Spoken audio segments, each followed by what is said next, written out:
Hello. Yes. Hello and welcome back to Chicken for Breakfast, the podcast where we have all the answers to one very simple question. What's cooking? I'm Magic. I'm Josh. And today we are doing a movie review. We are. We just finished watching Ant-Man and the Wasp, Quantumania. Not like how Max calls it. What do you say? Quantumania. Yeah, it was just wrong. I can't even say it wrong. I can't either. Wow. Oh, we like. Anyways, so you've seen how often we've been talking about it. We've been talking about this for like the past 4 or 5 podcasts, and it's finally around. And let me say, well, I'll save it for the podcast, but I'm slightly disappointed. Yep, I agree. I did, after reevaluating the life choices in that movie that they made, I gave it a 7 to begin with. You gave it a what? I'm down to a 5. Like I said, reevaluating. I'm giving it a 4. Wow. I'm like, okay, we'll talk about it. 4.5.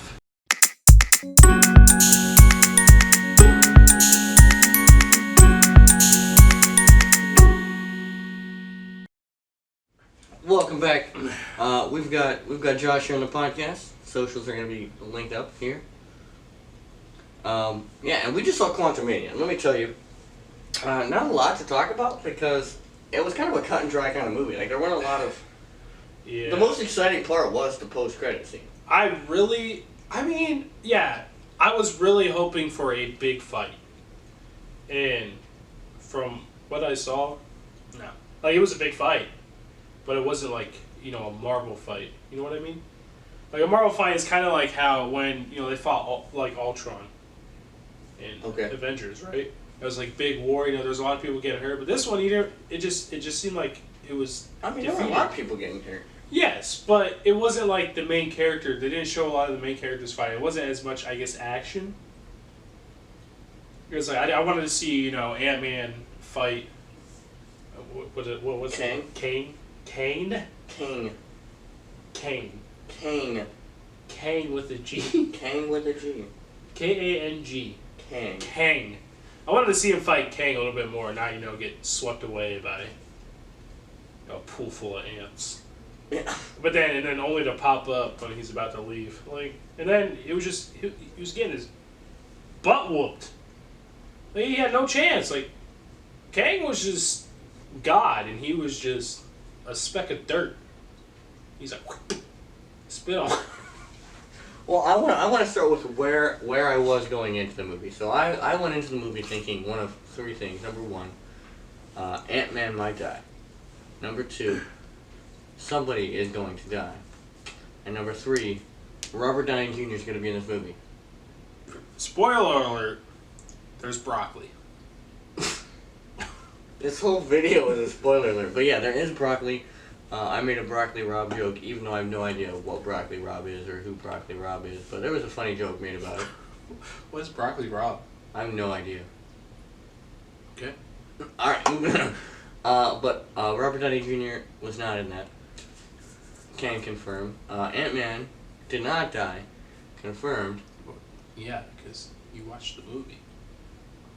I know. So we're reviewing the movie. Do you know what this is? Going into it, I really was hoping. I don't know. See, it's hard to say. I knew. I guess my hopes were. Or my feelings. I was hoping one of the main characters would die, whether it be. I was leaning towards either Ant-Man or, the grandpa or his wife, whatever their names are. I don't even remember. Hank? Yeah. Sorry, I'm bad with names. It's okay. All good. Hank Pym. I know his last name. Pym. I forget the mom's name. The dummy who betrayed God. That's her nickname. Because that guy's God. I don't think so. He's really not that overpowered. Have you fought him? Okay, my bad. Can you take him?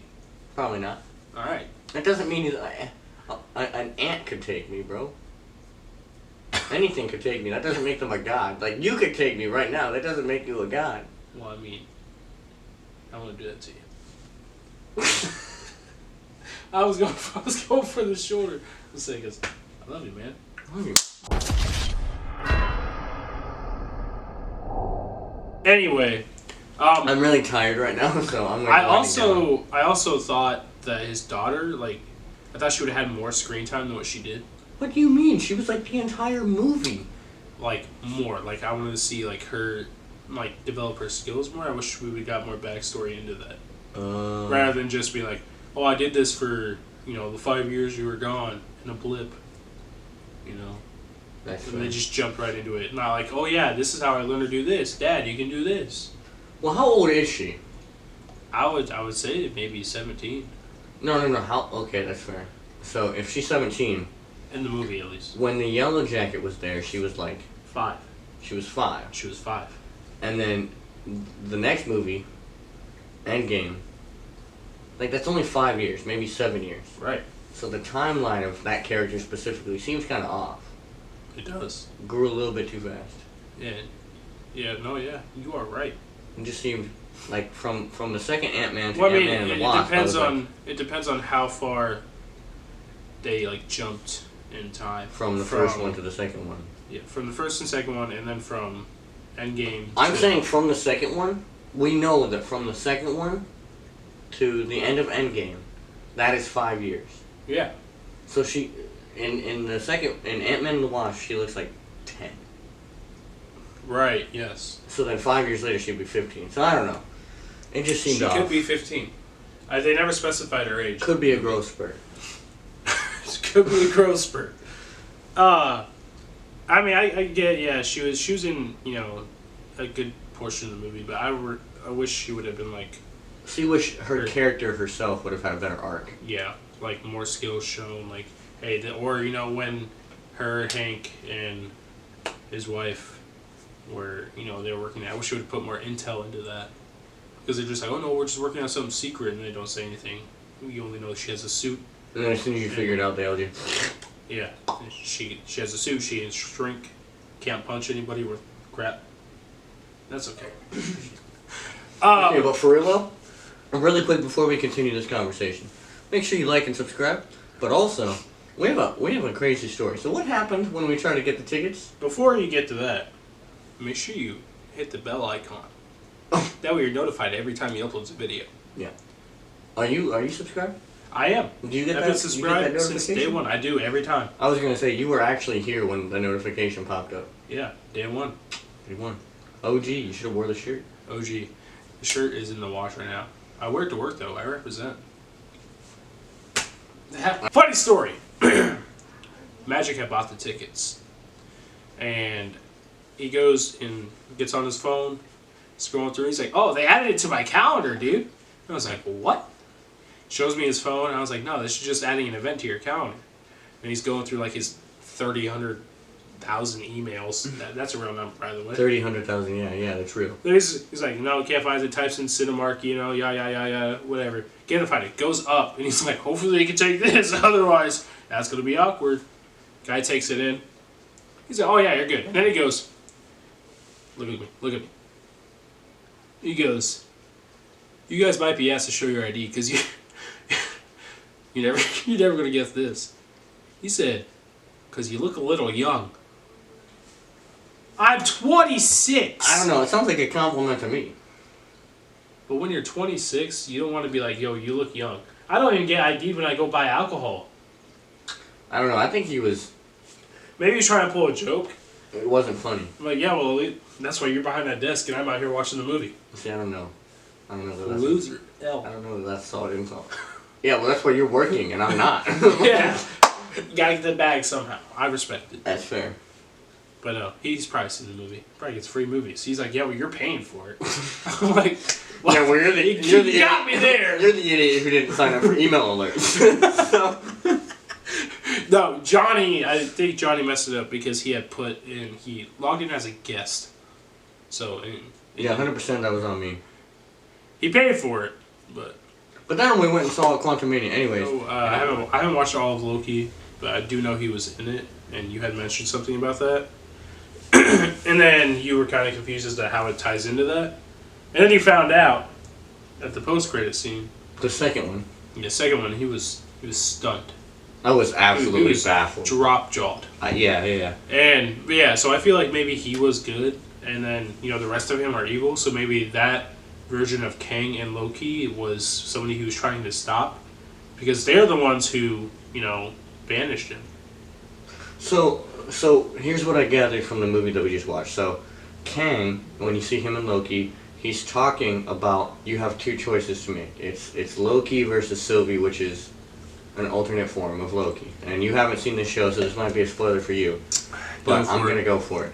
So, there's two different variants. They're all in the they're all in the TVA, right? So there's this time variance alliance. Whatever he's saying. Yeah. So there's a TVA, and then by the end of the show, they can either I believe the choice is they can either kill one of each other, or they cannot. There's two choices they're given, and obviously the choice that is made is what opens the multiverse, right? That's how the whole multiverse thing starts. That's how everything happens. And the guy that was in charge of that happening is Kane. And then in the post-credit scene, we see that he was the one who was exiled. So I believe that Kane got exiled because of what happened in Loki, and he's also got a huge contribution to the TVA. And I also believe at the second post-credit scene, that was the exact same Kang. And whenever they did the thing with the thing and he vanished into nowhere, he's actually back with the TVA, where he picks up the Loki, and he was there the whole time. Wow. Yeah, it's a lot. It is a lot. It's a lot. So you're saying the Kang from the second post-credit scene was the one that got exiled? Yes. It's the exact same Kang that we saw. That we saw in but Loki would be past, right? This was like. See, it's very hard to make that determination because there's so many different variants of so many different universes and so many different characters. Right. But I was saying all that to lead into what you were just saying.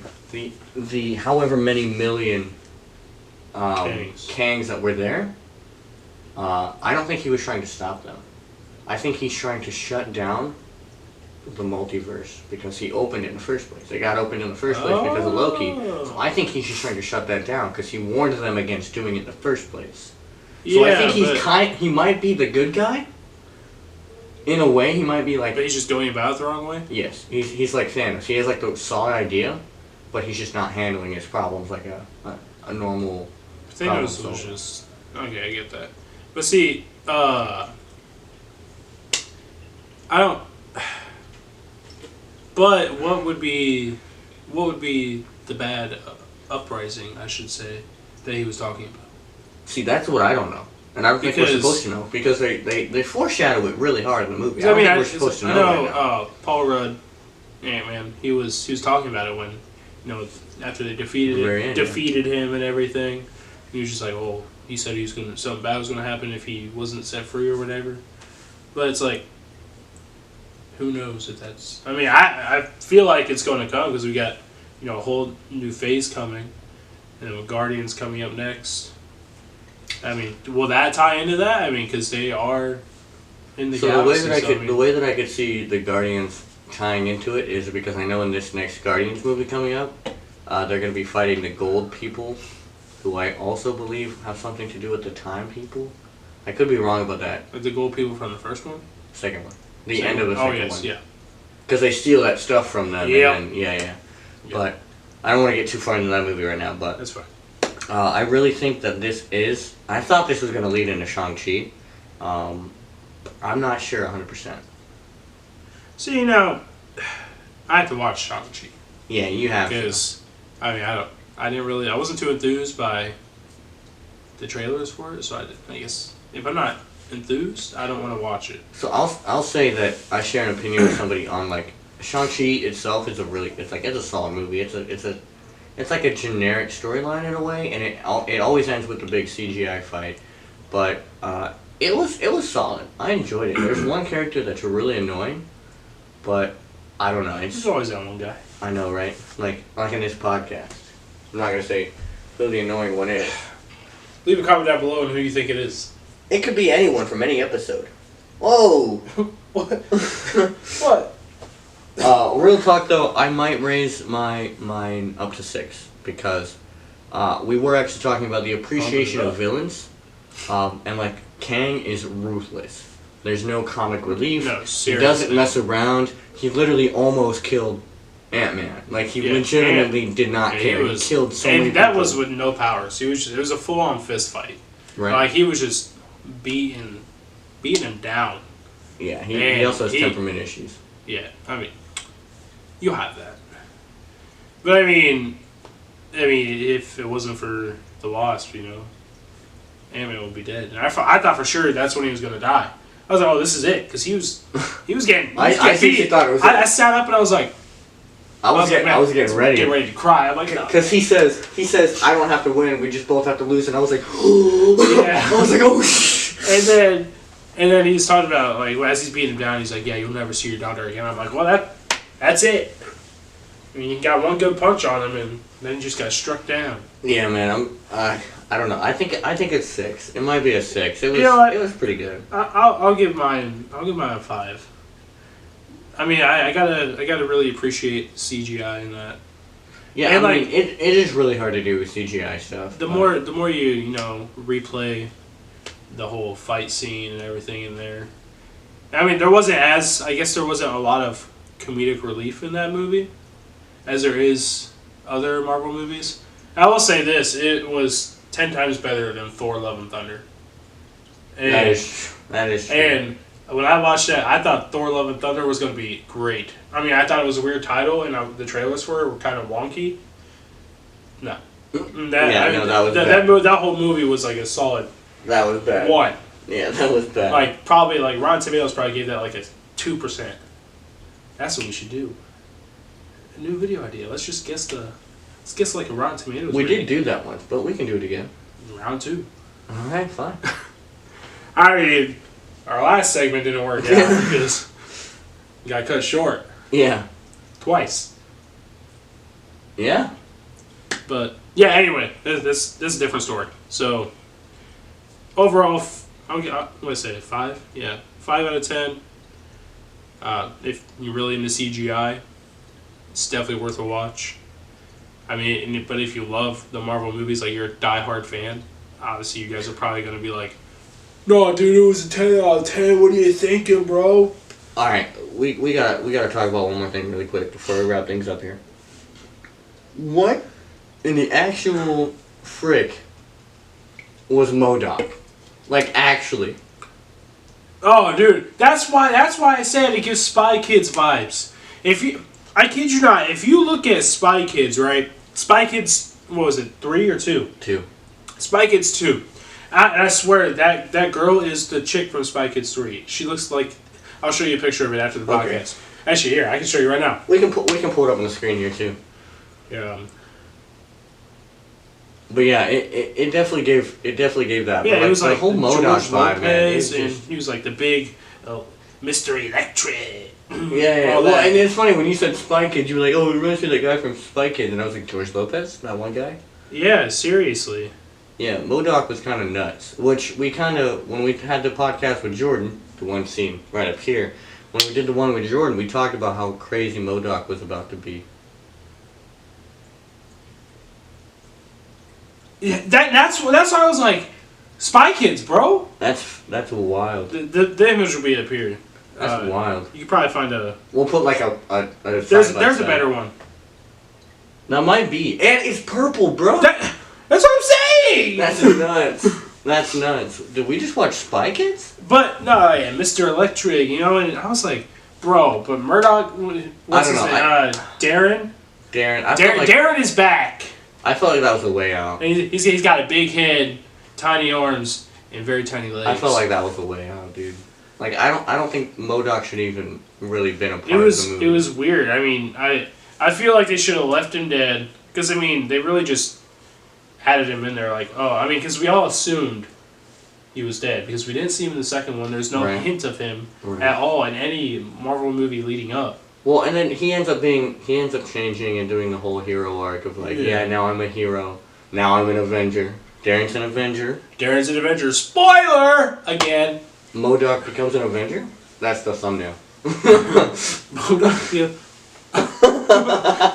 What? No, it's just, I guess it was more, I guess it was just comedy, you know. I kind of got to laugh at him every time I saw him. Because, like, when he it was had so like, bad it was funny. When he had his faceplate down, I was like, this dude, I kind of got like a Thor vibe, you know? Like Thor's helmet. Or not Thor, but Thanos vibe. Like with his helmet and everything. Like, and if you look, just look at, it's not really a mask, but I mean, it just kind of felt like that. And then when he released it, I was like, oh, this is funny. Yeah, that was nuts. Well, it really is funny seeing his little tiny little legs and his arms, and then you see a little booty when he got saved by Kang. Little booty. Little booty. Not the ones that go on your feet. But anyways, if you guys did not see the last video that we made with Jordan, make sure you go check that out. It's going to be right here. We actually ran into him at the movie theater. It was nuts. We did.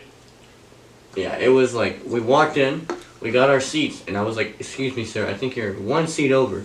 And it was Jordan, and it was nuts. It was cool. So shout out to him. If you've not seen that video, like I said, it's right above us. Is there anything else you want to talk about? Anything you need? I think that's it, really. I mean, like I said, overall movie, 5 out of 10. I bumped it up. Not by much, but That's fair. I'll give it to him. I'll give it a 6 out of 10 for production value. If you are a die-hard Marvel fan, like, you know, like all the ins and outs and whereabouts of everybody, you'll love the movie. But like I said, like you said, it was probably just, you know, leading up to the big event. Like, you know, 6 movies down the line. Like, you know, Secret Wars. Yeah. That's probably what it is. Dude, we're from Marvel, bro. Yes! That was solid. Anyways. You gave it a 6, right? Yeah. I did give it a 6. I give that DAP a 10 though. I give it an 11. Ooh, nice. That was a 9. Anyways, I think that's all the time that we have today. Thank you so very much for tuning in to Chicken for Breakfast podcast. I enjoy chicken for breakfast. I do as well. And at the end of the day, we hope you do too. Peace out.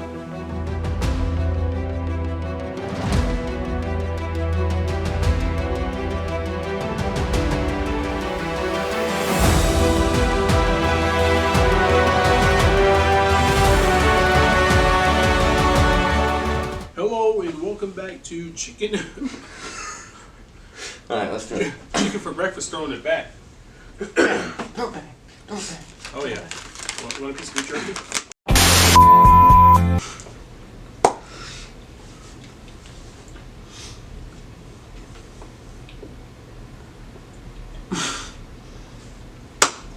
Keep that in. Alright, I'm ready.